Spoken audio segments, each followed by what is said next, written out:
Windows Overview and Compatibility. In this nugget, we take a look at Windows Overview and compatibility issues. We start off by taking a look at 32-bit versions of Windows versus 64-bit versions of Windows. Now, this is a key thing to keep in mind because you can use the maximum power in your processor depending upon which version you go with. And you might also want to maximize the amount of memory you have installed. I mean, you can actually buy extra memory and install it properly, and yet Windows won't recognize it. Well, what's causing that? Well, we'll take a look at some memory limits. Also, we'll take a look at a Windows overview, what you'll see in the interface differences between the various versions of Windows, and also user account control, which started with Windows Vista and is probably going to be in every version of Windows from this point forward. We'll also take a look here at compatibility mode, which is a great way to make sure that your older applications can continue to run in current versions of Windows. I remember that when my wife and I were young and first getting started in life, that we lived in Houston, Texas. My wife probably wouldn't like the way I put that just now, would she? When we were young in the past tense. Okay, when we were younger, we used to live in Houston, Texas, and I used to have to commute clear from one end of Texas to the other. Not Texas, I'm Houston. Wow, can you imagine commuting from one end of Texas to the other on a daily basis?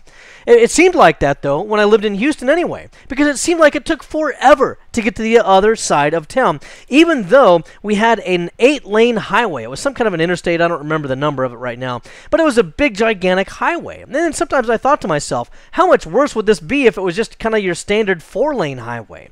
Well, it's kind of like that with processing and operating systems here in Windows as well, because you can have 32-bit processors and operating systems, or 64-bit processors and operating systems, and it's really kind of like 32 lanes of traffic versus 64 lanes of traffic, and we've discussed this a little bit in the past. Now, this is not actually going to equivocate to exactly twice the performance in all instances, because it just depends upon what kind of resources are needed. For example, if I have a 32-bit processor in a computer and lots of extra memory, but I have a 64-bit processor in another computer with barely enough memory, well, the paging alone is going to substantially slow that computer down dramatically more than this 32-bit processor and computer.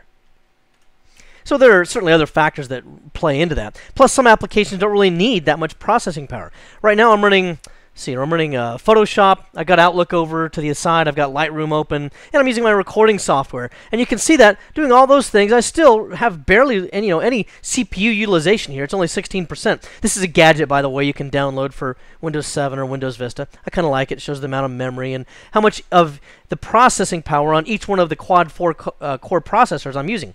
Anyway, so you can see in this case, it probably wouldn't really matter if I was using 32-bit or 64-bit processing. Let's find another example. How about, let me crack open calculator here. Where is that? There it is. Okay, so if I'm doing some calculations, and by the way, I always use this scientific calculator because it makes me look really just scary smart. Anyway, I'm just going to mash some numbers together here, and I'll do that, and then I'll do that, and then I'll do this, and wow, you see? Only a super smart person could possibly come up with a number that big, so that must be me. Anyway, I'll do all of these numbers, and I mash them all together, and I don't know what that is, invalid input. I was always afraid that would happen when I got into my 40s. It's a little awkward, and I apologize. This has really never happened to me before. But anyway, you can see that as I start to mash these numbers together and everything, it's not going to really matter if it was a 32-bit processor or what in the world it is that I'm using, because the perceived performance is going to really be the same. And in order to detect any difference between 32 and 64-bit processing, you probably need some kind of scientific instrumentation. But other things really do need and depend upon high processor utilization. Scientific applications.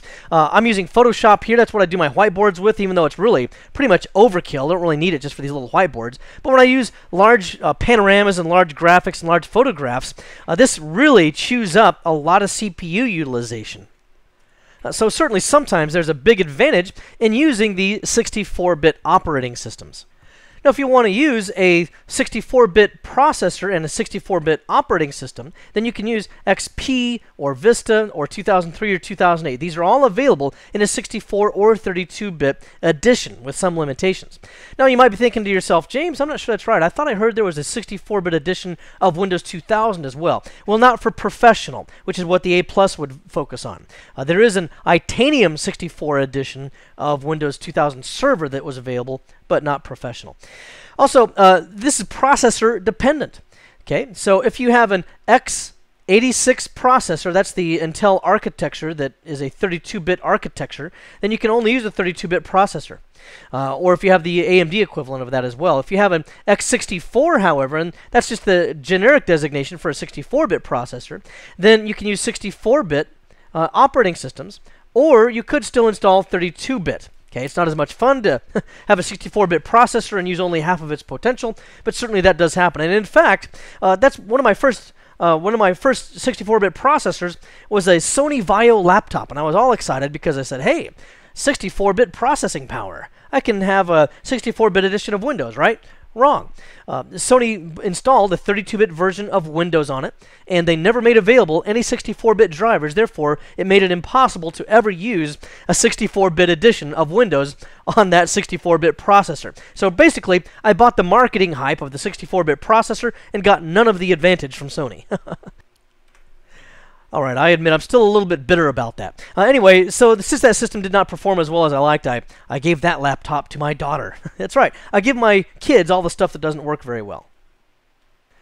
However, the future of processing is going to be only 64. In fact, I doubt that you can even buy a 32-bit processor, off the shelf anymore, unless it's just a replacement part. You got a bad processor and you want to replace one. But if you're buying new systems that are already put together, I don't think anyone's even selling 32 bits anymore. Windows Server 2008 R2 is only 64-bit. That's all you can get with Server 2008 R2, for example. Also bear in mind that even though you're using 64-bit operating system, any operating system function will be able to take advantage of that. However, some things are only going to be 32-bit availability, such as your applications. 64-bit apps are pretty scarce.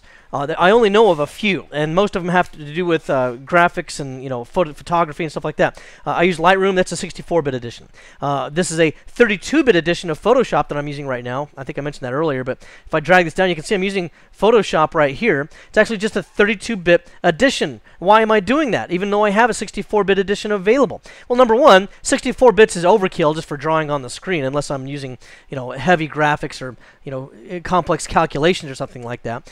And a lot of the plugins, such as these that I use, which are great plugins, but they're only available right now in 32-bit edition, although they will be available as 64 bits later on. So I say all of that to tell you this. Most of your users are still only going to have 32-bit apps, and so they may still have performance limitations because of that. Some of the server products, however, are going to predominantly 64-bit editions, such as Microsoft Exchange Server, 64-bit, certain versions of SQL as well. And many other products on the high end are probably going to be 64-bit or maybe even exclusively for the future.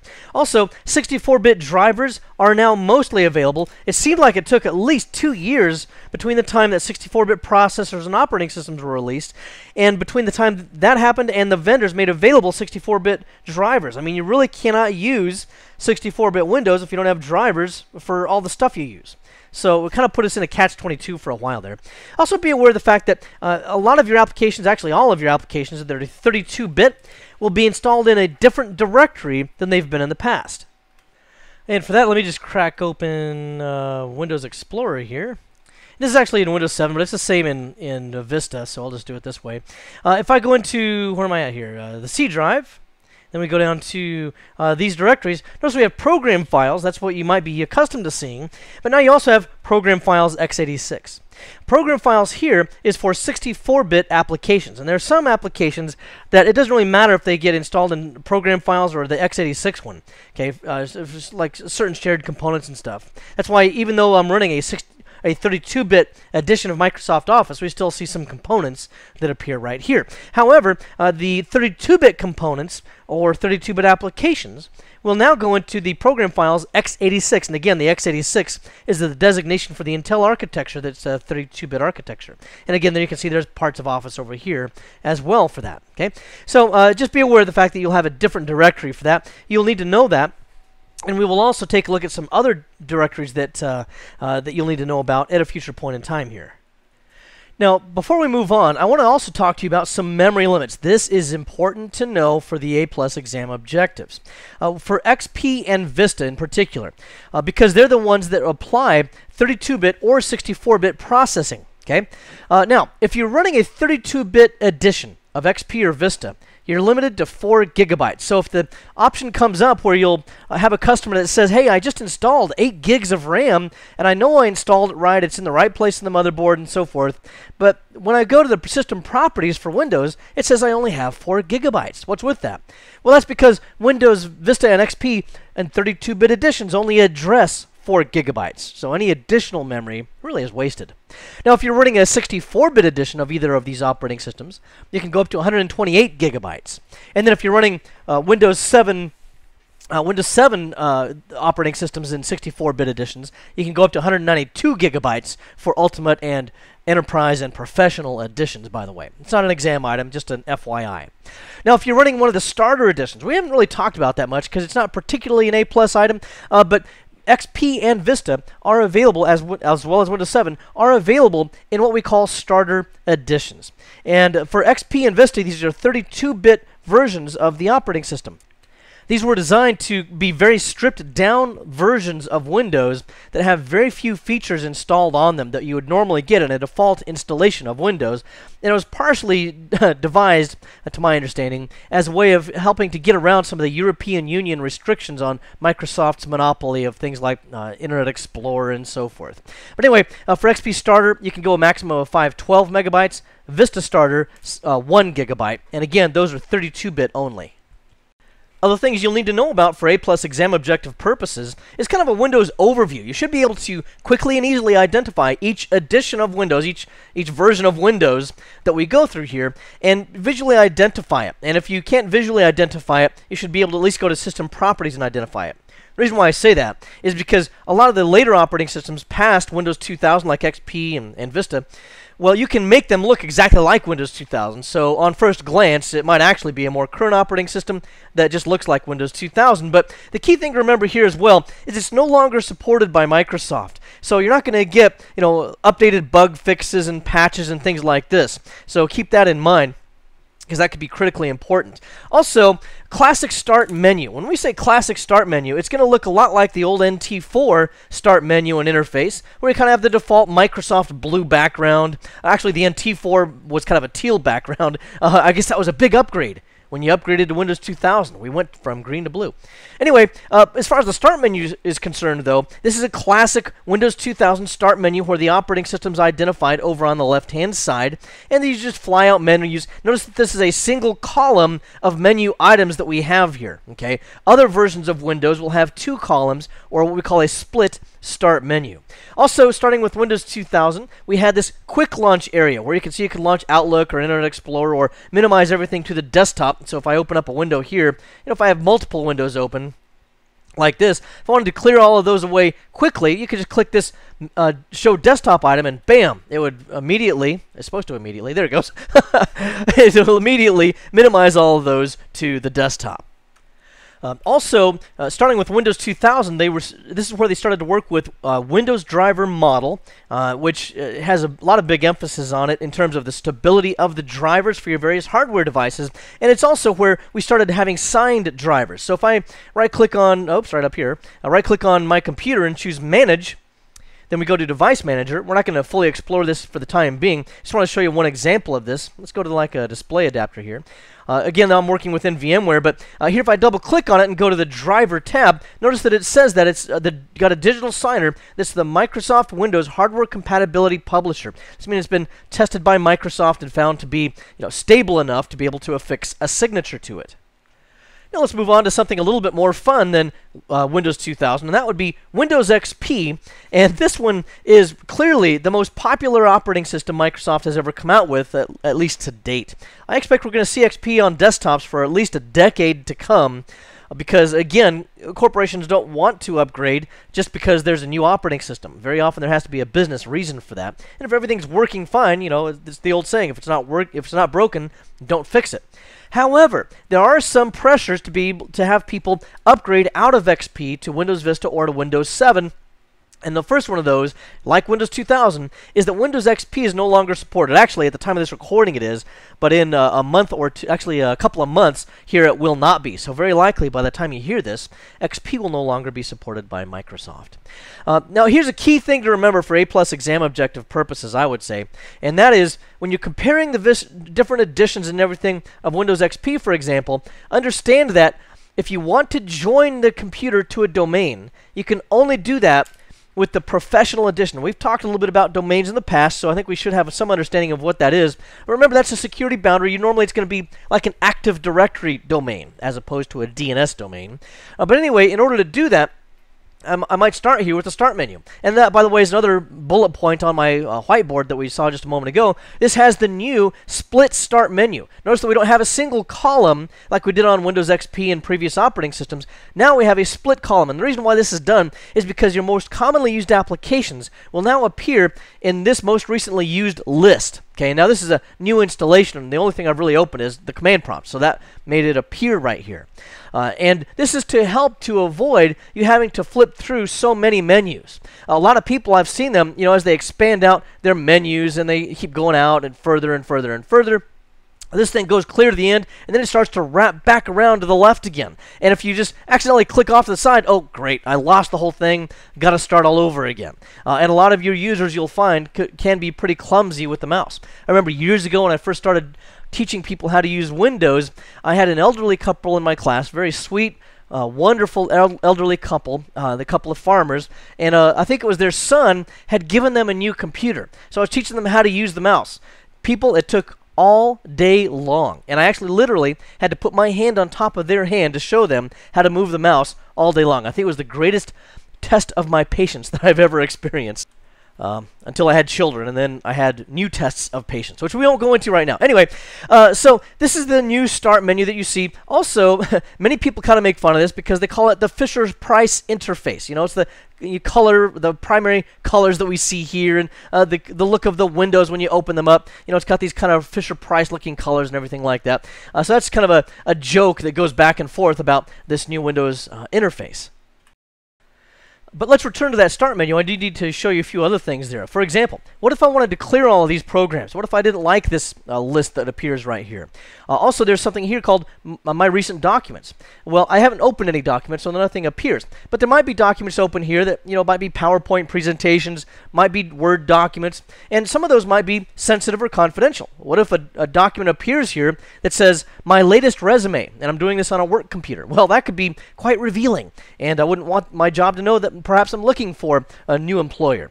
So if you want to clear that, for whatever reasons, confidentiality, privacy, whatever, you can adjust a lot of these different things by right-clicking on the taskbar and then choosing Properties. Having gone into this then, you can do a few different things related to the Start menu, and you'll do that, of course, from the Start menu tab. And then here we have Start menu, and if you want to customize it, you simply do that by clicking that button. Here we can specify the number of programs to show on the Start menu, or we can clear the list entirely, and I'll go ahead and click that. And when you come back to that, after I click OK here, we'll see that the Start menu will then be cleared of those items. I can also, again, remove any of these items that I want to. If I don't want the internet or email to appear up there, I can do that. Change the size of the icons. All of those things work. And let me click OK through this to show you what we've got so far. You can see now that all of that has been cleared, and I don't have those default programs up at the top anymore. And then as we return to the properties of the Start menu again and go back to Customize, where I just was, we can see that we have several advanced options here as well. So for example, open submenus when I pause on them with my mouse. So if I go up here, and I don't really have one. There we go. I'll go to All Programs, and if I just pause on Accessories, notice that without clicking, things will start to fly out. Well, that's what that's about. You can also have that immediately fly out just by clicking on them. Highlight newly installed programs. I don't have anything newly installed, but if I did, then on all programs, they would be highlighted kind of in a yellow or an amber looking color, and then it would immediately kind of stand out as a new program. Here we can also display how the control panel appears. Does it appear as a link? For example, if I click up here and then click on control panel, this actually is a link. It doesn't look like it because it doesn't, underline when you put your mouse pointer over it or something like that. But in reality, that is what it is, so that it opens up a new window here once I click on it. I can also choose to display it as a menu, which will give me more flyouts, so that I can just individually select whichever item I want, or don't display this item. You can enable dragging and dropping, which is, of course, just where you drag and drop things around, so that could be, I don't know why you would ever want to disable that, unless someone had problems using the mouse properly. You can also specify whether or not a favorites menu appears, and that kind of explains itself. Help and support, whether or not that appears. Some of these, again, I don't know why you would disable them, but at least the options are available.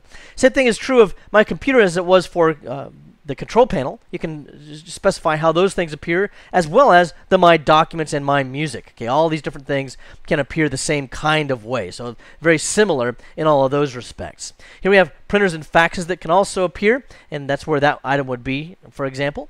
And I would just recommend that you go through these things and experiment with them, and I think the rest of these explain themselves pretty well, but I recommend that you select different items, enable them, disable them, and so forth, so you can get an idea for what appears. The only other thing that I would say is important for you to know about is the administrative tools. You see, if I click on Start and I have some kind of a system configuration change that I want to make, it's kind of hard to get there from here because there's no real administrative functions that I can do. But if I choose to display the system administrative tools, I can do that on the All Programs menu and the Start menu. And if I click OK and Apply right now, we'll see that I now have administrative tools here.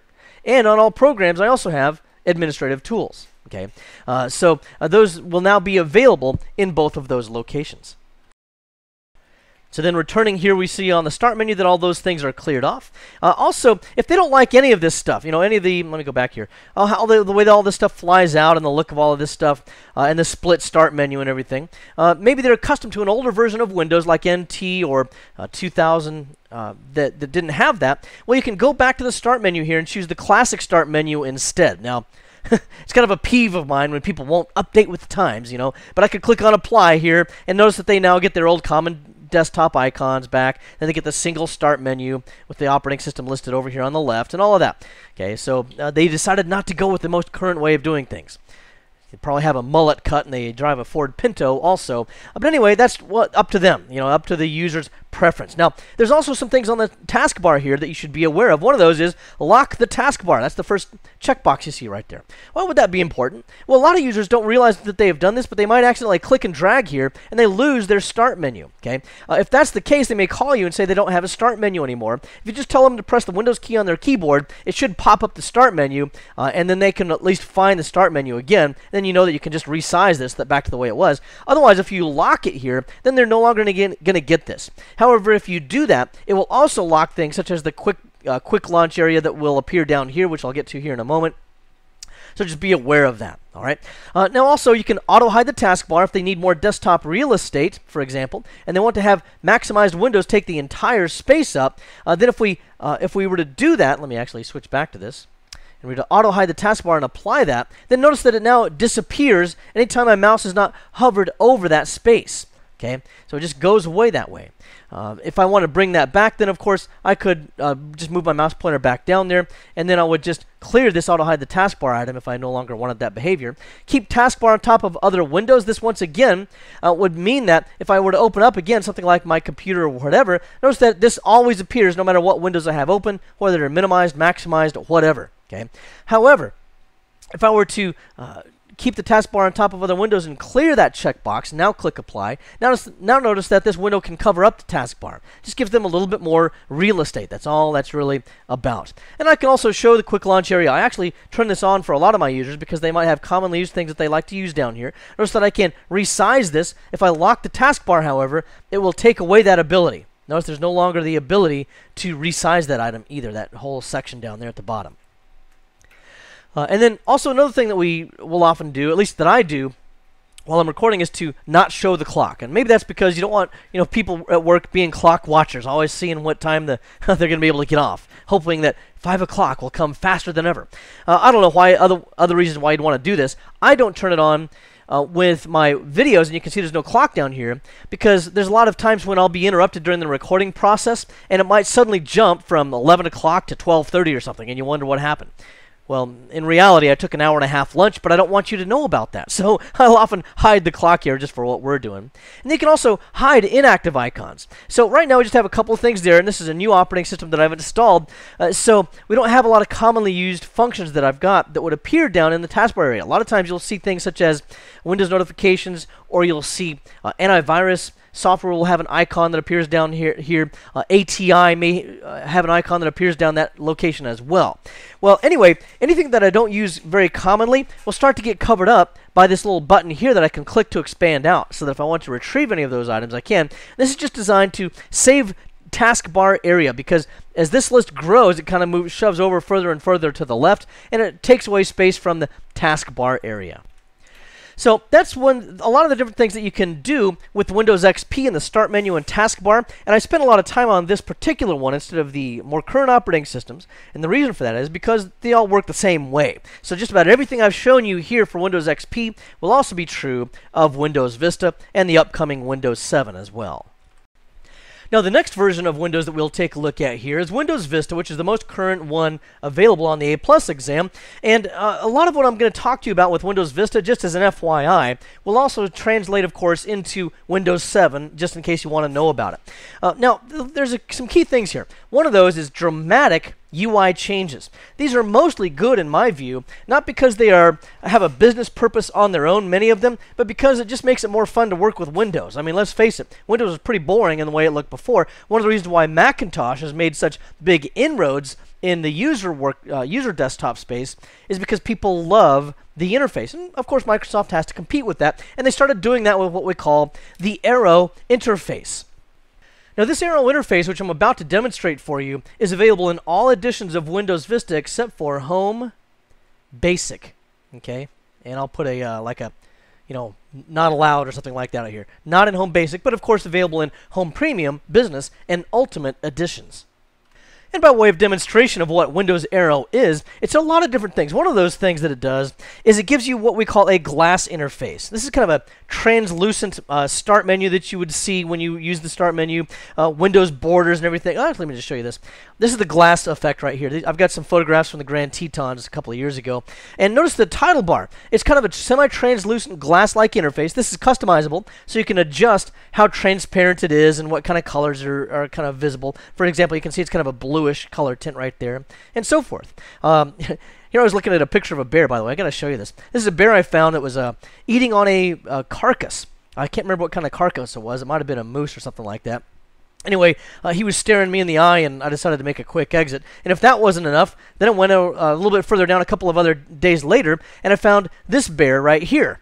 And this bear is sniffing the air and looking right at me. I had just eaten a peanut butter granola bar, and I still had it in my pocket. And I know that he was smelling that, so I was a little bit nervous, and I had to make a speech. Actually, a park ranger came up and said, "Hey, you need to move right now," and told me that I needed to get out of there. So anyway, I've had a couple of supposedly close calls with bears. Fortunately, I had my bear mace with me in neither one of those cases. I was always very careful to take it along with me, and then right when I needed it, I happened to leave it in the trunk of the car. But anyway, that was the glass interface that you see. Now, let's take a look at a couple of other things that are available for us here as well. And part of those are things that are not really that easily demonstrated. For example, there's something called dynamic windows, that when you minimize a window, it minimizes kind of very obviously the taskbar, much like how Macintosh Windows minimized to the taskbar. There's also a higher DPI support, so the visual difference with Vista is going to give you a richer visual experience, which is not really going to be duplicated in the videos that I'm recording here with CBT Nuggets.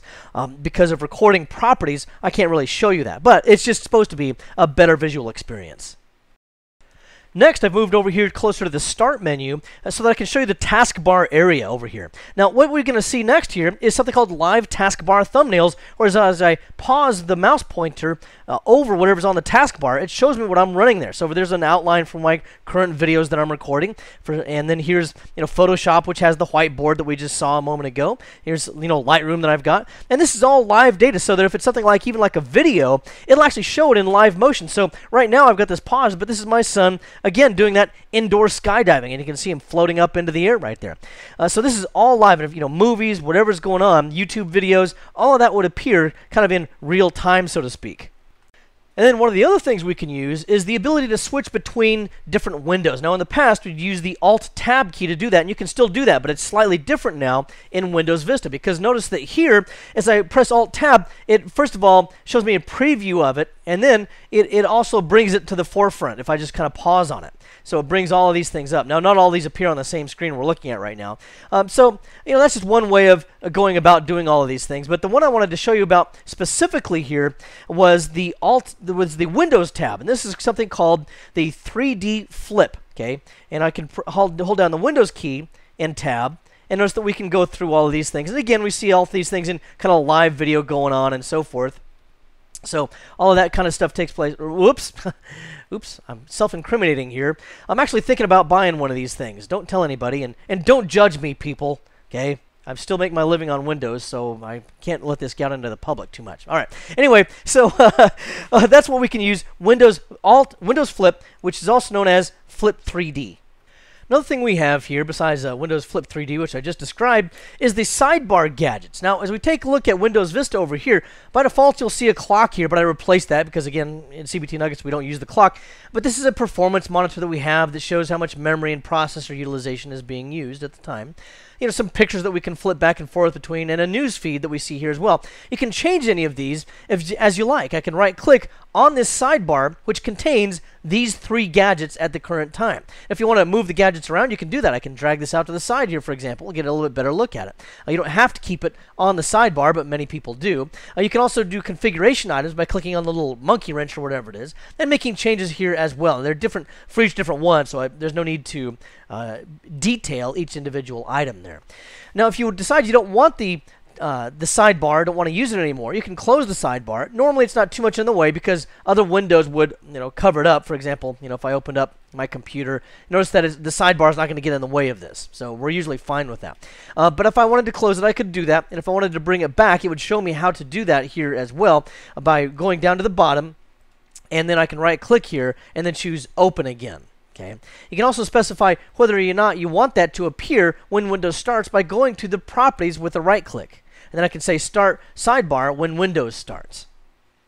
And of course, you can also see if you have multiple monitors that you can put it on multiple monitors, where you want it to appear, and things of this nature. If you want additional gadgets that don't appear here, you can right-click here and choose Add Gadgets. There's a lot of really good ones that are available online. I don't really use a lot of the ones that come out of the box, but you can get more gadgets online, and there's always new ones being added there. The other thing that we have here in Windows was something called User Account Control, and for that, I've really got a separate whiteboard because it kind of branches out into a lot of different things we'll need to know about. But this is basically a security feature because it will help to prevent malicious actions or installations using elevated privileges. Okay, so for example, let's say I'm logged on as an administrator, and a lot of home users do have local administrator accounts. In the corporation, many users do not, although some do. Why is it important whether or not they do or don't?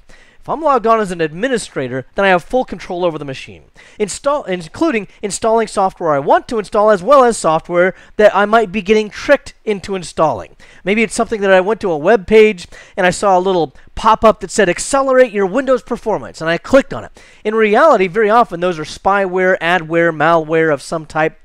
I'll talk more about those different types of software at a future point, but it could actually be something that would be malicious for myself or for my computer. This user account control, however, gives you a moment of pause because it pops open a window that says, hey, are you sure you want to do this? And then you'd have to click on continue to continue that. For example, let me just show you here. Here I've downloaded Adobe's Acrobat Reader, which is certainly safe software, and most everybody wants to use this software. But it could have also been malware, so that when I double click on this to launch it, this would appear. Very often with malware, the user will not even launch any application. This will just suddenly appear on the screen. This could be things that automatically execute when the user downloads them from the internet or they somehow stumble across them. Maybe they also have them on a USB flash drive. When they plug it into their computer, it automatically launches. So here they would at least have a moment of pause saying, hey, wait a minute, I didn't start that. Where did this come from? I think I'll cancel it. Now the reality is many of your users don't know and they don't care, and they say, oh, I don't know what that is. I guess I'll just click continue. So that could have been malware for all we know. Of course, again, in this case, it's actually just fine. Now, the user account control prompt that we saw there, the appearance of that can look slightly different depending upon what it is that you're doing. If you're installing drivers, it has a slightly different interface, but the message is the same, and the prevention effect is the same. If you're downloading a program from the internet, again, the similar kind of a thing, or if you're downloading unsigned programs. Now, this is also really no different than Run As. And you see, a lot of administrators, when Windows Vista first came out, they objected to this because they said, oh, this gets in the way all the time. I always constantly have to click on continue this, continue that. And there is some justification to that argument. But as a security best practice, you should never do anything under an administrative account. As a Microsoft recommendation, even people that are high-level administrators should log on with a separate account that's just a generic user account which does not have a lot of privileges. And then when they want to perform some kind of an action, let's say they want to, go into something here and they want to run an application with administrative privilege. I can't really think of anything right now. I'm just going to go just about anywhere. Let's say I wanted to go to the snipping tool, whatever that is. Then I would right-click on that and choose Run as Administrator, and then they would get a user account control prompt here. In older versions of Windows, they would have the opportunity to enter in a username and a password. Okay. Now, with current versions of Windows, this allows me to log on as an administrator, but I still have to click on Continue in order to be able to allow that to perform. And sometimes you can get multiple prompts, which are a little bit annoying because you will have already told Windows that you want to perform a certain action, and then it'll ask you again. So let me show you an example. If I go to my computer here, let's go down to like the Windows directory, and if I wanted to delete, I don't know, or modify some system file here, like Notepad. It won't actually let me delete this, but I'm going to delete this or press the delete key, and you'll see that it asks my permission. Well, I could click continue as an administrator, but then it asks me again. Why are you asking me twice? I just told you I wanted to delete that file. So I'm going to cancel that for the time being. But that's the kind of thing it does. It is a little bit naggy, and it asks you too many times sometimes. You can disable this if you want to. I don't recommend it, because it is a good security practice, especially in the corporation. And it does help to prevent things like spyware and adware from getting installed. But if you did want to disable this, you can go to Control Panel here, and then go into User Accounts, and then go into User Accounts again. And then down here you would see Turn User Account Control on or off. I would select that item. Again, I'd have to prompt for user account control. Kind of ironic. And then I would deselect this item, click OK, and then we would no longer have user account control. But again, I recommend that you do leave it on. And then finally, be aware of the fact that all Windows clients, Vista 2007, XP, whatever, they only allow 10 concurrent connections. And that's because it needs to be distinguished from a server. If Microsoft would have allowed unlimited connections, then you could set up a cheap Windows XP box somewhere as maybe a print server or a file server or something like that, and have the whole corporation accessing it. Well, that really wouldn't be fair to Microsoft's licensing model and profit margins. We want to make sure Microsoft has plenty of profit margin. So that's what they made the servers for. So your clients are limited to 10 concurrent connections. That means then that if a user has shared a folder, then they can have up to 10 people connect to it. Or if a user has shared a printer, they can have up to 10 people over the network connect to it. And just keep that in mind. It's very important to know as an A+ exam objective. Now, in conclusion, let's talk here about compatibility mode for your applications as well.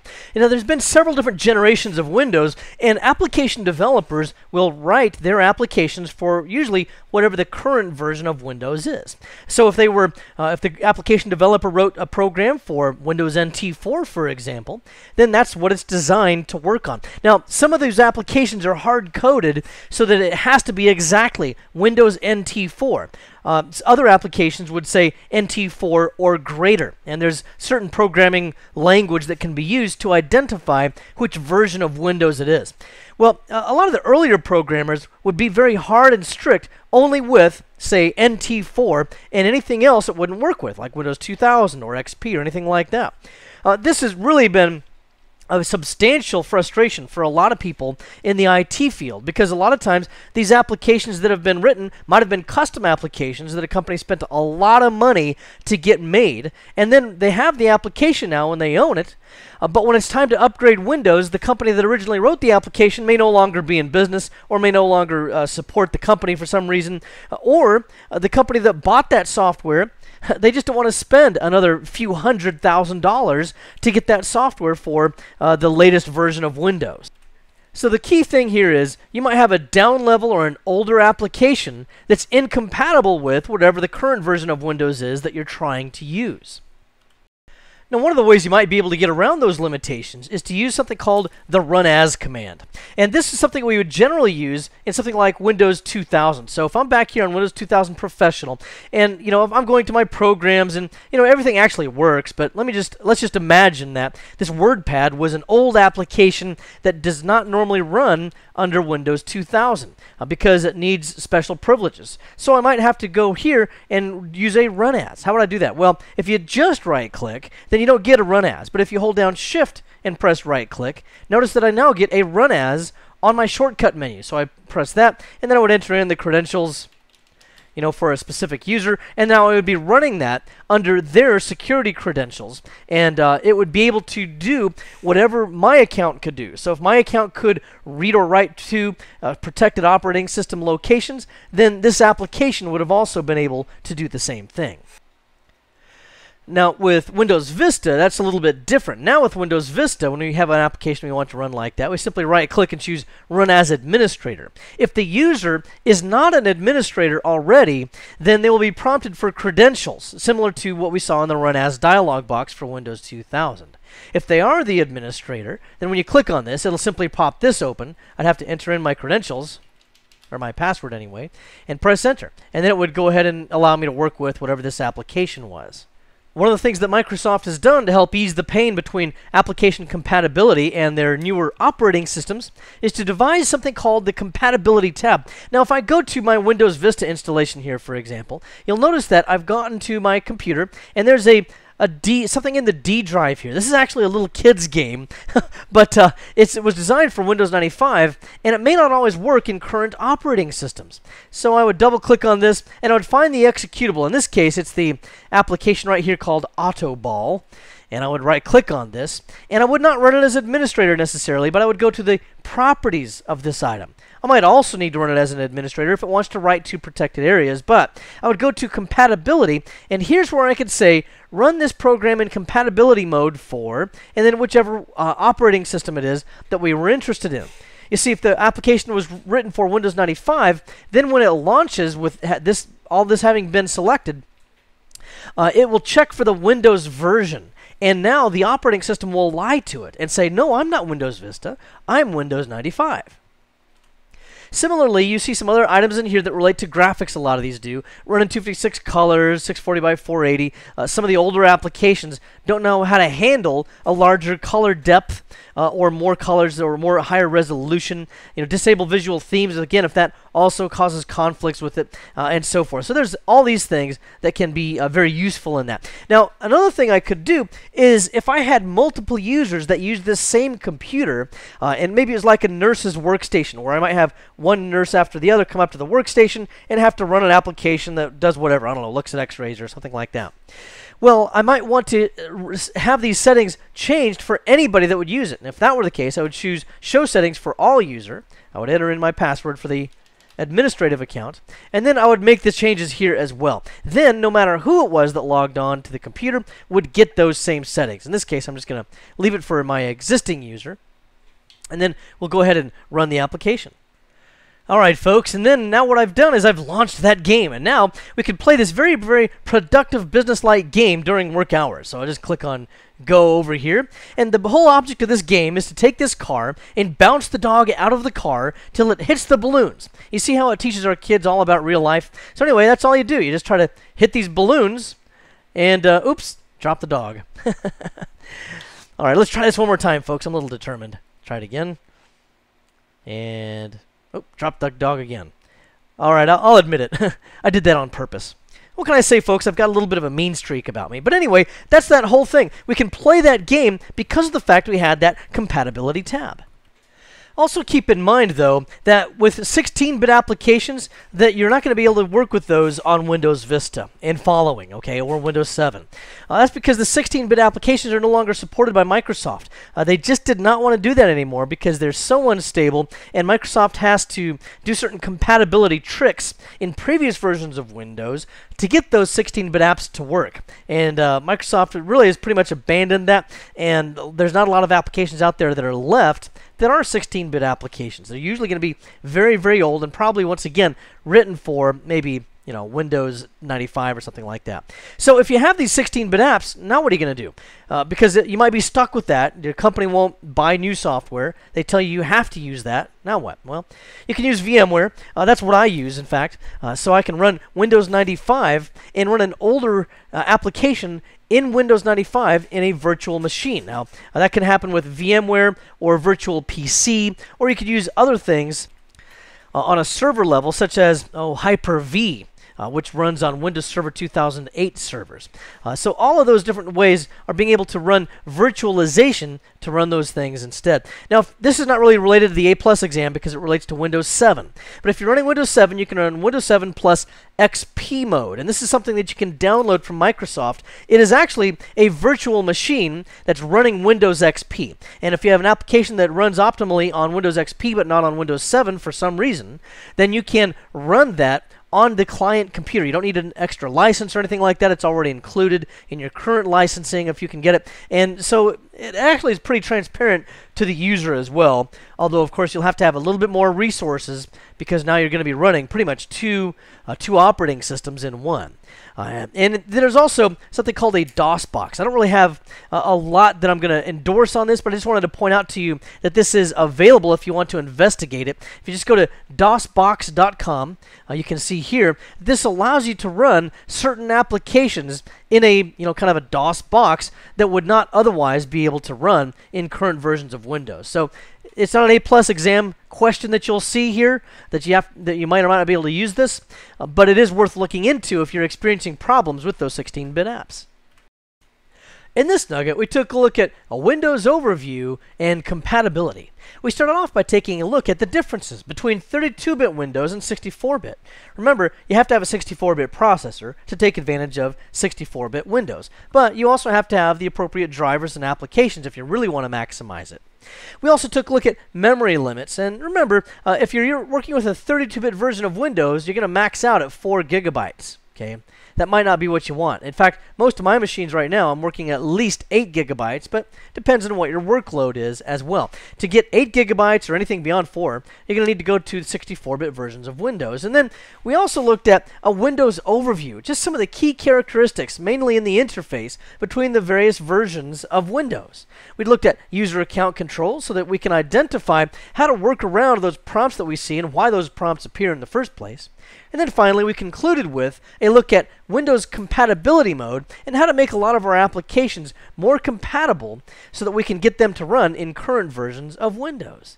Well, I hope this has been informative for you, and I'd like to thank you for viewing.